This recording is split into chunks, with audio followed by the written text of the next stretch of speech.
It's Monday, December 20th. I'm Natalie Morris, and it's time to get loaded. Best Buy has dropped its restocking fee. This is the fee they used to charge you for returning an electronic, even if it was within its return time. It was 15% of your purchase or 10% on phones. It is no more, so buy your electronics with some comfort that you can return them without penalty.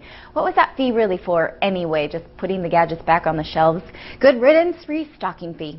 Google TV may not be the belle of the ball at the Consumer Electronics Show in Las Vegas in a few weeks. The New York Times reports that Google has had to ask TV makers not to show off their Google TVs at the show because the software is not quite ready for prime time.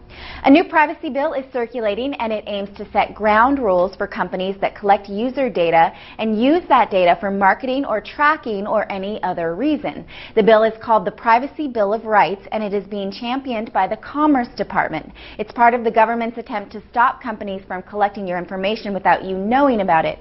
It does not intend to stop that collection altogether, just make it more transparent, or we would hope.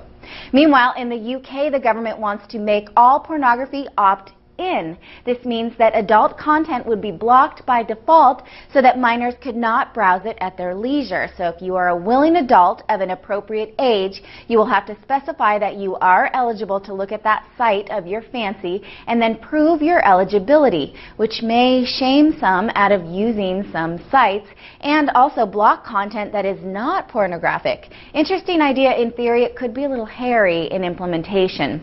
Google's Power Meter web application can now track your home electricity using your Wi-Fi or broadband connection. You would need a power cost monitor that connects to Google's Power Meter system, but if you had that, you could track your home's power use in real time on a computer or a smartphone. You can also create an energy budget, predict costs, and share energy-saving tips. And finally, this app is worth checking out. It could save your life someday. Tell My Geo is intended to help adult children care for their aging parents. It creates a tether between two phones so that one person can monitor the location of the other. It can also push alerts from one phone to the next if someone gets lost or needs help. It costs $10 per month and is available only on Android, but it is basically the high-tech version of I've fallen and I can't get up. I will see you tomorrow. Remember, you can find links to anything we've discussed at cnet.com/loaded. I'm Natalie Morris for cnet.com, and you've just been loaded.